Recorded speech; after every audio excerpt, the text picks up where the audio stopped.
Le métier d'éducateur ou d'éducatrice à la petite enfance est au cœur de l'extraordinaire. J'ai pu en être témoin dans le cadre de plusieurs projets de recherche qui sont menés entre autres dans le cadre de l'unité mixte de recherche petite enfance grandeur nature, mais tout au long des dernières années.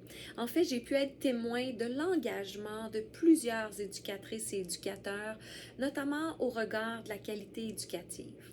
Entre autres, dans un des projets qu'on a mené, dans lequel on a accompagné près d'une dizaine d'éducateurs et d'éducatrices en matière de soutien à l'apprentissage, c'est-à-dire toute cette capacité à soutenir la réflexion, la résolution de problèmes chez les enfants, eh bien, j'ai été témoin de leur désir constant de vouloir bonifier leurs pratiques en matière de soutien à l'apprentissage, entre autres, pour le mieux-être des enfants, mais pour leur permettre aussi d'apprendre et de se développer.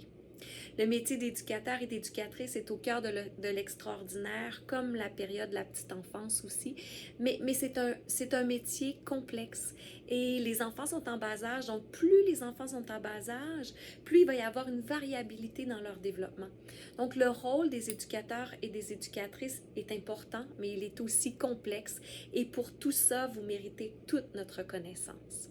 Alors, en tant que professeur titulaire à l'Université Laval, qui mène des travaux, comme je le disais, là, depuis plusieurs années dans le contexte des services éducatifs à la petite enfance et auprès des éducatrices et des éducateurs, et en tant aussi que directrice de l'UMR, donc l'unité mixte de recherche petite enfance grandeur nature, je tiens à vous témoigner toute ma reconnaissance et vous souhaiter une belle et bonne semaine nationale des éducatrices et des éducateurs.